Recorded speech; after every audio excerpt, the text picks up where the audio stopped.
બહુ જ લિમિટેડ પૂછે છે ને એકદમ ખાલી અને ખાલી સિમ્પલ અને સરળ વાળા કેસ છે મારી પાસે ટોટલ 10 થી 12 એક્ઝામ્પલ છે. ડેટા પણ ઘણીવાર સેમ ટુ સેમ પૂછશે, ડેટા પણ. અને આ ટોટલ કન્ટેન્ટ છે મારા 14 માર્ક્સનો. કેટલા? 14 માર્ક્સનો. અને મધ્યકનો મતલબ શું? ટોટલ કરીશ, સમ કરીશ, બધાનો સરવાળો કરી દેવાનો, ડિવાઈડ બાય શું કરી દેવાના? જેટલા બી નંબર ઓફ ઓબ્ઝર્વેશન હોય એટલા. તો આ થઈ ગયું તમારું કેસ. એક્સ બાર કે મધ્યક શોધવો હોય તો 39, 23, 58, 47, 50, 16 અને 61 બધાનું ટોટલ કરો. કેટલો આવે છે ટોટલ? 294 આવે છે total. Total of this all number.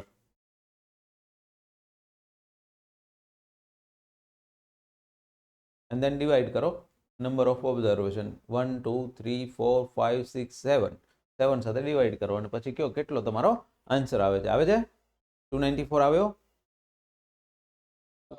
294 then divide by 7 that will be a 42. હવે આવો જ એક્ઝામ્પલ હશે પણ થોડુંક શું આપ્યું હશે એની અંદર કંઈક ને કંઈક તમારી સાથે છેડછાડ કરવા માટે શું આપે કે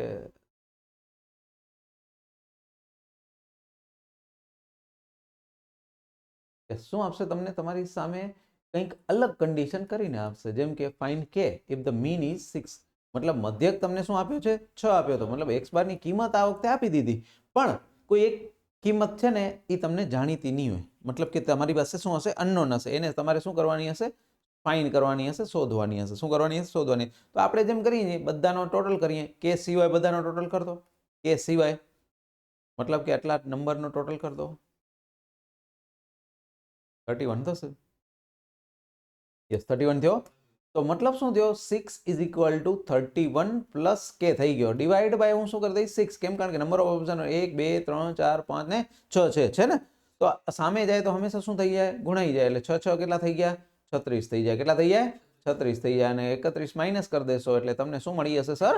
કે ની વેલ્યુ મળી જશે. ને કેટલી આવશે? 5 જેટલી આવશે. કેટલી આવશે? 5 જેટલી તમને મળી જશે. તો જો ફાઇન્ડ કરી લો કેટલી આવે છે. 5 આવી ગઈ. સેમ વસ્તુ. હવે અહીંયા તમે જોશો તો આનો મતલબ શું? આનો કહેવાય મતલબ થાય આવૃત્તિ. શું કહેવાય એને? આવૃત્તિ. હવે આવૃત્તિ અથવા તો ફ્રીક્વન્સી, ઇંગ્લિશમાં કહેશું એને ફ્રીક્વન્સી. એનો મતલબ શું? 92 છે ને એ કેટલી વખત રિપીટ થયા હશે? 3 વખત રિપીટ થયા હશે. કેટલી વખત? એવી જ રીતે 93 છે એ કેટલી વખત રિપીટ થયા હશે? 2 વખત થયા હશે. એવી જ રીતે 97 છે એ કેટલી વખત રિપીટ થયા હશે? તો દર વખતે આવડું લખવું ના પડે એટલા માટે શું કરે? ફ્રીક્વન્સી નીચે લખી દે. શું કરે? ફ્રીક્વન્સી લખી દે. તો જ્યારે બી આવી રીતે ડેટા આપ્યા હોય ત્યારે પહેલું કામ શું કરવાનું? આ બેનો ગુણાકાર કરતો જવાનું. કેનો બેનો? આ બેનો. ત્યાર પછી આ બેનો. ત્યાર પછી આ બેનો. ત્યાર પછી આ બેનો. એટલે એક નાનું એક ટેબલ બનશે એના નીચે અને એને નામ આપશું આપણે XI FI. એફ નો મતલબ ફ્રીક્વન્સી એટલે કે આવૃત્તિ કેટલી વખત રિપીટ થાય છે. તો 92 3 વખત થયા તો 3 વડે ગુણ્યા. 93 2 વખત ગુણ્યા. 97 3 વડે ગુણ્યા. પછી આ ત્રણેયનો સોરી જેટલા ભાઈ નંબર છે 3 4 5 ને 6 6 એ 6 નો શું કરો? સરવાળો કરો. કેટલો થાય છે? 6 એ 6 નો શું કરો? સરવાળો કરો.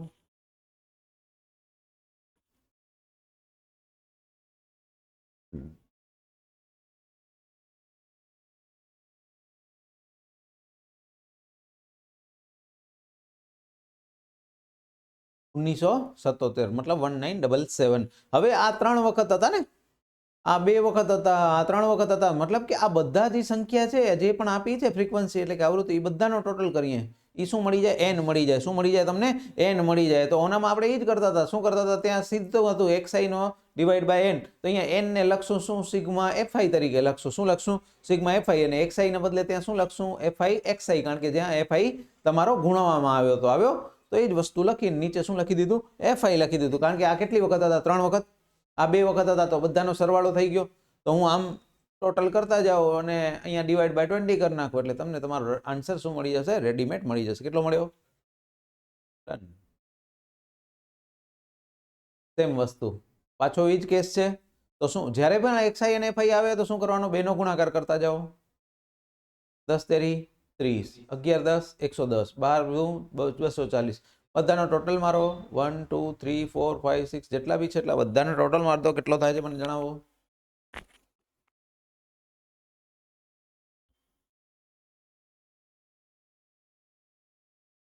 યસ 16 નંબર આનો ટોટલ મારો. FI કેટલા છે ટોટલ મારો? આ બધાનો 3 10 20 એવી રીતે ટોટલ મારો.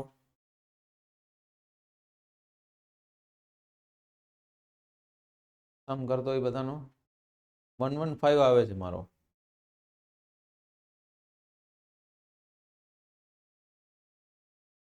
એકવાર ખાલી વેરીફાઈ કરી લેજો.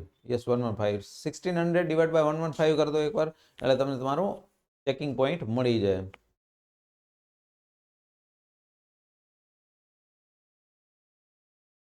$91 ડન. And then number 5.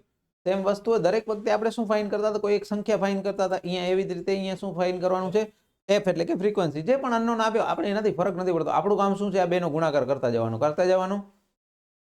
ચાલો 6 2 12 10 ચોક 40 14 7 98 18 ઇન્ટુ એફ એટલે 18 ઇન્ટુ એફ જ રહેશે. બરાબર, એનો તો થશે નહીં કારણ કે ન્યુમેરિકલ ડિજિટ નથી. 24 18 192 28 ચોક 112 30 13 90 બધાનો ટોટલ મારો એક સિવાય એકને છોડી દો, બાકી બધાનો ટોટલ મારો,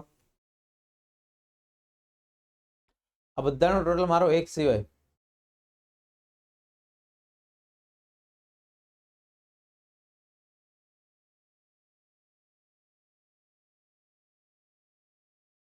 $544 આવ્યો હશે. બરાબર, આ આપણી પાસે અનનોન છે એટલા માટે આપણે એમને અલગથી લખી દીધા. એવી જ રીતે હું બધાનો ટોટલ મારો એફ સિવાય, કોના સિવાય, એફ સિવાય બધાનો ટોટલ મારો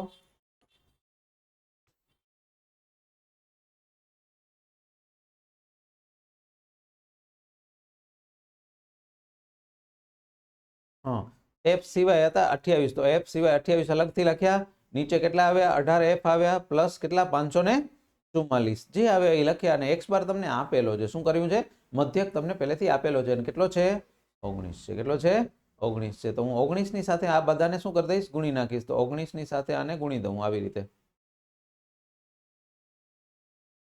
બરાબર, શું થશે, એફ પ્લસ 28 થયા. 19 ગુણ્યા 18 કરો, 19 ગુણ્યા 18 કરો, 342 એફ થઈ ગયા. શું થઈ ગયા, એફ થઈ ગયા. 544 ગુણ્યા 19 કરો,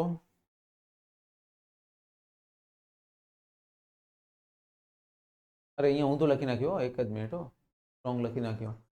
સિગ્મા એફ આઈ એક્સ આઈ તમારી કેટલી હતી, 18f પ્લસ 544 ડિવિઝન બાય કેટલા છે તમારી પાસે, એફ પ્લસ 28, એફ પ્લસ 28 લખજો અહીંયા મલ્ટીપ્લાયમાં. F plus 28 is equal to કેટલા હતા અહીંયા, 18f પ્લસ 544.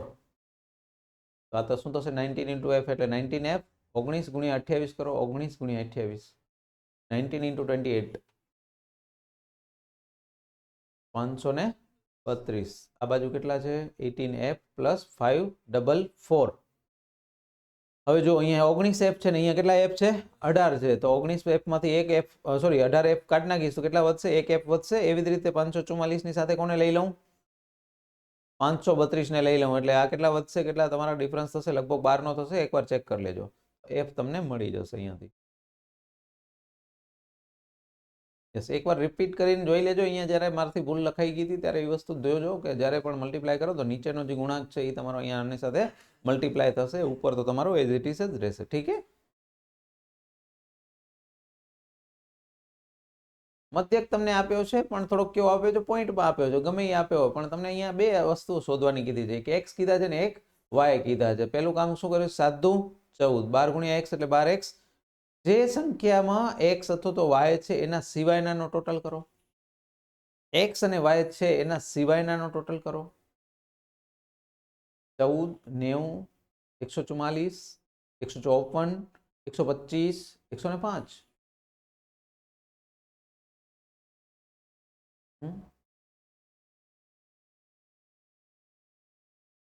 પહેલા 14 પછી 90 144 54 125 અને પછી 105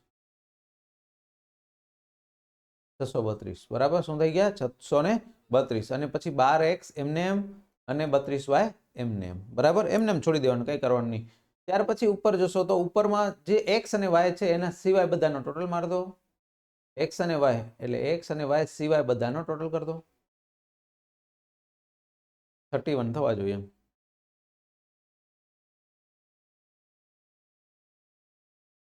યસ, શું હે 31. પણ અહીંયા છે ને ટોટલ લખેલું છે તમને કંઈક 40 દી ગિવન છે. શું છે આ 40 ગીવન છે. એનો મતલબ શું થઈ ગયો? તો x પ્લસ વાયની કિંમત કેટલી હોવી જોઈએ? 9 હોવી જોઈએ. કારણ કે 40માંથી શું જાય? 31 જાય એટલે કેટલા વધ્યા? 9. તો એ આપણી પાસે એક ક્રોસ પોઈન્ટ મળેલો છે. જો અહીંયા 40 તમને આપેલા છે. કેટલા છે? 40 છે. x અને y બંને અનનોન છે, પણ સામે શું આપ્યું છે? 40 આપ્યા છે. હવે આપણે જે સમીકરણ છે એમાં x ની કિંમત મૂકી. આ જે આપણો સમીકરણમાં જે મળ્યો 632 12x 32y એ મૂક્યા અને ટોટલ તમને સરવાળો કરીને કહી દીધો છે. જો છે ને 40 એ ગિવન છે. આ તમને આપેલું છે. આ શું છે? ગિવન ટેબલ છે, એનામાં આપ્યું છે 40. ટોટલ બધાનો સરવાળો કેટલો છે? 40. તો હું શું કરીશ? 40 ની સાથે 20.5 is equal two 632 plus 12x plus 32y લખીશ. 40 ગુણ્યા 20.5 કરો.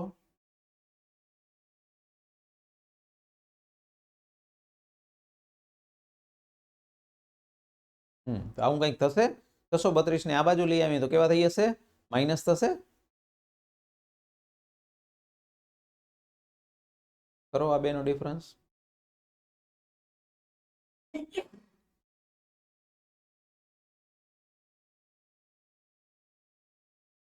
188 ઇઝ ઇક્વલ ટુ શું છે? 12x plus 32y.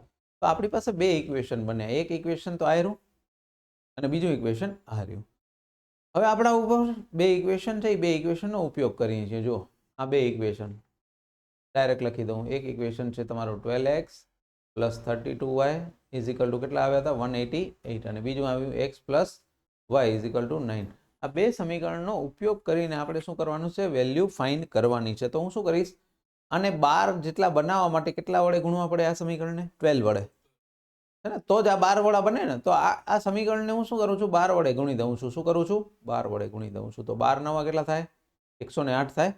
12 નવા 108 થાય. હવે આ બે નો બાદબાકી કરીશ. શું કરીશ? બે ની બાદબાકી. તો એ બાદબાકી અહીંયા લખું છું. જોજો 12x